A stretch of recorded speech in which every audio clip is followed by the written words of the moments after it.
conectado en la señal de Radio Panamá el periodista y abogado Rubén Castrejo Camarena. Rubén, buenos días, qué gusto saludarlo, bienvenido. Buenos días, Leonardo. Buenos días, Manolo. Saludos, Rubén. Y buenos días, Emma. Un saludo. Buenos días, abogado Castrejo. Rubén, como periodista, abogado y un abogado cercano al Suntrax y a la figura de Saúl Méndez, ¿cómo usted analiza el tema y qué ha podido ver en las últimas horas? Bueno, obviamente yo creo que es archiconocido la persecución desde el día 1 del Ejecutivo contra esta organización sindical que ha sido beligerante en las luchas de los temas nacionales, no solamente de sus afiliados con el tema laboral y la convención colectiva CAPAC-Suntrax, sino en la vida nacional. Suntrax ha jugado un papel por más de 50 años y ha sido beligerante en los temas que afectan a la sociedad panameña. Eso no es un secreto, eso es una realidad. Suntrax es una organización muy bien estructurada, muy bien organizada, valga la redundancia, y que se ha convertido al transcurrir de los años no solamente de este gobierno, sino como un foco de querer llevar siempre lo mejor para el país, buscando ese diálogo y tratando de que las cosas se hagan como se tienen que hacer. Entonces eso ha sido como un estorbo a los diferentes gobiernos que hemos tenido, y este no ha sido la excepción. Sin embargo, yo creí, lo comentaba recientemente con unos colegas, que esta etapa la habíamos superado, que esto eran tiempos que se comentaban en café y que se vivían experiencias sobre lo que pasó en la dictadura militar y que más nunca la íbamos a ver. Sin embargo, lo que he estado viendo, que se ha venido agudizando desde que llegó esta administración día tras día, con lo último fue el pasado viernes cuando se hizo un proceso totalmente sesgado contra Jaime Caballero. Posteriormente a eso se dan los allanamientos en los diferentes puntos donde Suntrax tiene sus sedes a nivel nacional, porque hay que recordar que esa es la organización del sindicato, de que Suntrax es la única organización sindical que tiene sede en todas las provincias, incluyendo las comarcas.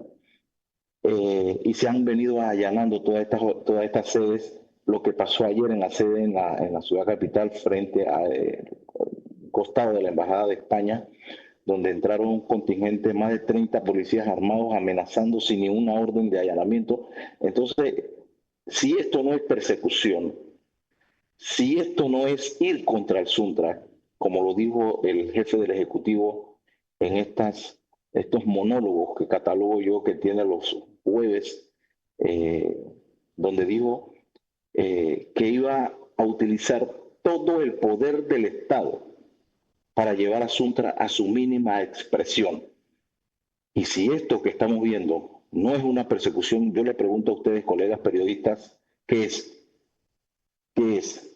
Etapa que yo creí, vuelvo y reitero, que habíamos superado, que no íbamos a volver a vivir más en este país. Hoy, lamentablemente, lo estamos viviendo. Y es triste de que un gobierno, quien fue electo supuestamente democráticamente, haya ejercido el poder del Estado contra una organización simple y sencillamente porque nos oponemos a una ley, nos oponemos a un contrato minero, nos oponemos a los embalses de Río Indio y nos oponemos a el memorándum de entendimiento donde ha entregado la soberanía del Estado panameño. Entonces, arremete contra el poder del Estado, contra esta organización y sus dirigentes. Abogado, ahora, de los allanamientos que se hicieron ayer, de los múltiples allanamientos que se hicieron ayer, ¿se llevaron algo? ¿Qué arrojó los operativos de ayer? ¿Qué arrojaron los operativos de ayer? Estos allanamientos me llaman mucho la atención, primero porque no están cumpliendo con los requisitos establecidos por ley. ¿En qué fallaron? A ver, explíquenos esa parte. ¿En qué han fallado en el procedimiento? Las órdenes de allanamiento, cuando se hacen a una hora después de las 6 de la tarde, tienen que ir con una autorización del juez de garantía. Okay. El juez Ministerio Fiscal, que es el que hace la investigación y dirige el allanamiento, tiene que pedirle al juez de garantía que va a allanar la casa de, por ejemplo, de Manolo Álvarez. Pero no es allanar la casa de Manolo Álvarez solamente, es decirle al juez de garantía qué va a buscar en esa diligencia, especificar. Voy a buscar información relacionada con la computadora, con el CD, con el teléfono celular. Y ese allanamiento tiene que ir dirigido única y exclusivamente a buscar eso que hace relación o lo que el fiscal considera que es importante para su investigación. Ayer fueron de pesca, ¿no? A ver qué encontrar, a ver qué caía. Exactamente, ayer fueron a buscar a ver qué encontraban, y no solamente eso, no llevaban la autorización de allanamiento, porque cuando tú utilizas la fuerza, primero, ¿cómo funciona esto para un poquito de docencia a los amigos oyentes? Yo llego como fiscal, toco la puerta, debe salir la persona que está dentro, venimos a practicar una diligencia de allanamiento, y aquí tengo la orden que me autoriza a realizarla. Me notificas, y yo como propietario del domicilio, puedo o no autorizar tu entrada. Si yo te autorizo que tú entres, no tienes que ir ni pateando, ni revolcando, ni buscando, sino, mire, yo necesito que usted me permita la computadora, yo te la tengo que entregar. Si yo no te autorizo la entrada, entonces tú ejerces la fuerza, porque para eso es una orden de allanamiento. Porque me estás dando una orden que yo debo cumplirla. Si yo no la cumplo, entonces tú utilizas la fuerza. No es que yo voy a utilizar la fuerza primero para después decirte que te vengo a allanar. Ese no es el procedimiento. Y en un Estado de Derecho, la democracia y las leyes se tienen que respetar. No es lo que está ocurriendo en este momento. Entonces, ese allanamiento de todo punto de vista legal, no se llevaron nada porque no encontraron nada, no sabían ni qué era lo que iban a buscar. Ellos no sé, ellos pensaron que Saúl iba a estar ahí o Genaro, no sé. Ellos entraron a buscar documentación y se fueron con la mano vacía. Y así ha sido. ¿Tenía conocimiento el abogado Castrejo ayer el Ministerio Público, cuando informó el hecho a través de un comunicado, una nota de prensa, se refirió a la investigación que inició en el 2022? ¿Tenía conocimiento el abogado Castrejo de esta investigación que llevaba a cabo el Ministerio Público, o se enteró el día de ayer? Mira, me llama mucho la atención y me alegra que me hagas esa pregunta, Greenspan, porque ustedes recordarán que las cuentas de la organización Suntrax se cerraron en noviembre del 2023. Recibimos una nota donde la Caja de Ahorros, una nota muy escueta, sin mayores explicaciones, nos estaba entregando un cheque de gerencia de los fondos de las 19 cuentas que tenía Suntrax de las distintas sedes a nivel nacional, como de los miembros de la Junta Directiva. Nos explicaba que habían tomado la decisión de cerrarnos las cuentas. Nosotros nos llama mucho la atención esto, no podemos quedarnos de brazos cruzados. Suntrax iba a adquirir un vehículo, fue a una concesionaria, paga el vehículo, cuando la UAF le cae a esa institución, a esa concesionaria. Esa concesionaria se comunica con nosotros y nos da la información de que la UAF había ido, es precisamente por esa compra de ese vehículo que había hecho Suntrax a esa concesionaria. Esto nos despierta las alertas y nosotros enviamos una nota al procurador de ese momento, Javier Caraballo, donde le mandamos que nos dijera, le mandamos el listado de la Junta Directiva del Suntrax y le mandamos una solicitud que nos certificara si había alguna investigación contra el Suntrax o contra alguno de sus miembros. El procurador nos llama a su despacho. No me dejará mentir, ustedes le podrán preguntar al licenciado Rolando Rodríguez, quien fue fiscal. Al licenciado Antonio Vargas también estuvo en esa reunión también estuvo Genaro López, estuve yo y estuvo el compañero Saúl Méndez. Y Javier Caraballo nos atendió con el subsecretario y creo que había otra señora, no recuerdo el cargo que tenía, y donde él nos explicó y nos dijo, en esta institución donde se deben iniciar todas las investigaciones contra cualquier persona, en este momento no hay nada contra Suntra. No tenemos ni una denuncia, no tenemos ni una investigación. Y eso fue en noviembre del 2023. Pero a mí me llama poderosamente la atención que ahora resulta ser que desde el 2022 había una denuncia por unos trabajadores en Boca del Toro que no han dicho quiénes son esos trabajadores, que sobre no sé qué. Entonces, ¿por qué si nosotros fuimos y preguntamos en su momento, por qué el procurador no nos dio esta información? Mira, cuando yo pongo una denuncia contra cualquier ciudadano, lo primero que hay que hacer una vez admitida la denuncia o la querella, lo que yo presente, es darle parte a la otra para que se notifique y para que pueda defenderse. Yo no me puedo mantener en reserva y estar investigándote bajo la sombra sin que tú sepas que yo te estoy investigando porque estás violando el derecho a mi defensa. Entonces, esto se ha venido haciendo mal. Y ahora querer justificar todo lo que han venido haciendo diciendo que no, que hay una denuncia. ¿Por qué esta denuncia que habla el procurador y que saca un comunicado que no explica nada, no dice nada, no da nombre, nada más dice que hay una denuncia, pero no dice quién puso la denuncia ni quiénes fueron los afectados? Entonces, inicia toda una cacería de brujas y el primero que cae es Jaime Caballero. Y todos los que sabemos un poquito de derecho debemos entender de que en esa audiencia que fue para mí un circo, fue un juicio amarillo, donde estuvo en concubinato el fiscal con la juez de garantía que no garantizó nada, se le formularon una aprehensión ilegal, una formulación de imputación de cargos donde no se pudo explicar de dónde venía la fuente ilícita. Para que haya blanqueo de capitales y delito financiero, tiene que haber una entidad financiera afectada, tiene que haber una fuente ilícita del dinero donde salió. Eso nunca se dijo en esa audiencia. Y a pesar de todo eso, el juez de garantía dio por formulada la imputación y fue mucho más allá, ordenó la detención preventiva del señor Jaime Caballero. Y lo han metido en la mazmorra donde están los criminales más criminales de este país, como si él fuera un delincuente. Y eso todavía no se ha aprobado. Abogado, le tengo dos consultas. Por un lado dice un usuario en el YouTube con un nombre que se titula Vladimir Knight.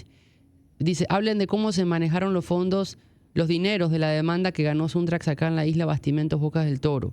Cómo fue repartido ese dinero a los obreros que trabajaron en el proyecto Red Frog. Y dice, aquí en el Ministerio Público en Changuinola fue presentada esa querella por parte de muchos obreros. ¿Fue notificado usted como abogado de esa denuncia en su momento? Nunca se nos notificó de esa denuncia. Vuelvo y reitero, nunca se nos notificó de esa denuncia. Nosotros fuimos a la Procuraduría en su momento y fuimos porque nosotros, cuando empezó todo esto del cierre de las cuentas, y fuimos nosotros los que fuimos ante el Procurador General de la Nación y Javier Caraballo, donde usted debe decirlo. Fuimos y le preguntamos y ahí están las respuestas que él nos dio. Incluso nosotros la pedimos por escrito. Ahora, abogado, ¿cuáles van a ser los... Ajá. ¿Qué va a pasar de ahora? O sea, ¿qué va a hacer Suntrax? ¿Cómo queda la organización y cuáles son los siguientes pasos? Bueno, el presidente está cumpliendo lo que dijo, utilizar el poder del Estado para irse contra una organización. Ese poder del Estado, que debió haberlo utilizado para enfrentar las amenazas del gobierno de los Estados Unidos, no lo hizo, pero sin embargo, él ve una amenaza real contra Suntrax y ha utilizado todo el poder del Estado, y él dijo que lo iba a minimizar. No sabemos qué va a pasar, porque verdaderamente el poder lo tiene él. Él puede dirigir el órgano judicial, el órgano legislativo y el Ministerio Fiscal, porque ese procurador que está ahí, para nadie es un secreto, fue su abogado cuando él estuvo privado de libertad, y que por un tecnicismo está hoy como presidente de la República, siendo también esa postulación de manera ilegal, que fue ayudado por los magistrados del Tribunal Electoral y le dieron el espaldarazo en la Corte Suprema de Justicia, y por eso hoy está en la presidencia de la República. Abogado Castrejo, la última pregunta que le tengo, y le agradezco el tiempo que nos ha dado, me hacen la consulta a través de redes sociales. Si usted tiene información o piensa que el gobierno o alguien está buscando la forma de contactar a disidentes del Suntrax para que se reforme o se rearme el sindicato con otras personas. ¿Ha llegado esa información del tema? No me ha llegado esa información, pero créeme que no me queda la menor duda de que eso puede estar pasando. pues eso es lo que están haciendo, o desaparecerlo totalmente, porque eso es simple y sencillo. Ahí está Yamil Córdoba, que es el segundo subsecretario,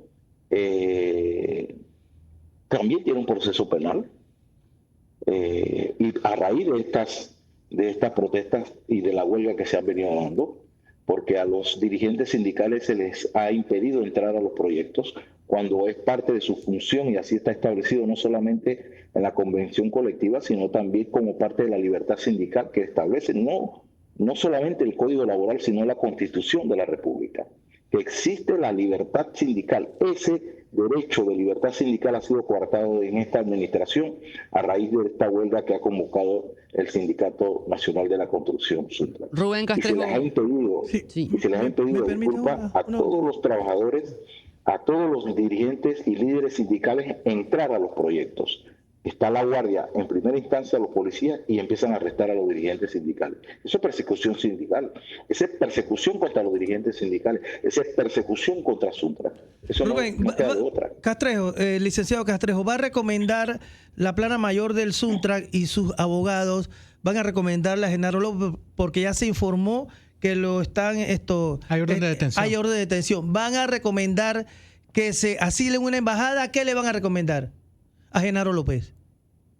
Es difícil cuando tú tienes un tema como este, cuando no se respeta el Estado de Derecho, Manolo, decirle a una persona que está siendo buscada por unidades policiales con una orden de detención, y donde ya tuviste el escenario por el cual pasó Jaime Caballero, donde a pesar de que no habían los elementos mínimos de convicción para imputarle cargos y ordenar su detención, se le hizo. Es difícil tú como abogado recomendarle a un cliente donde no hay garantías del debido proceso y donde se violentan los derechos humanos, decirle que se entregue. Es una decisión muy personal de Genaro López. Yo le voy a respetar la decisión que él tome, como respeto también la decisión que tomó Saúl Méndez, ¿no? Pero yo como abogado, hablando cliente-abogado, dudaría mucho decirle a un cliente que se entregue cuando sé que no hay las garantías procesales para el debido proceso. Esto es muy difícil porque tú no puedes ejercer ese derecho a la defensa libremente y de que el juez vaya a respetar y actuar en derecho en un estado donde está siendo manipulado a ultranza por el Ejecutivo. Es peligroso porque tú estás poniendo en riesgo la vida de tu cliente.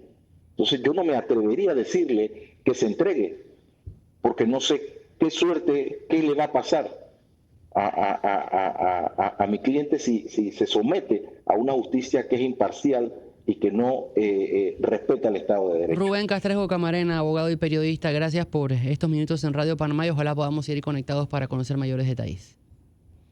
Gracias a ustedes por la entrevista y que tengan muy buenos días. 7:17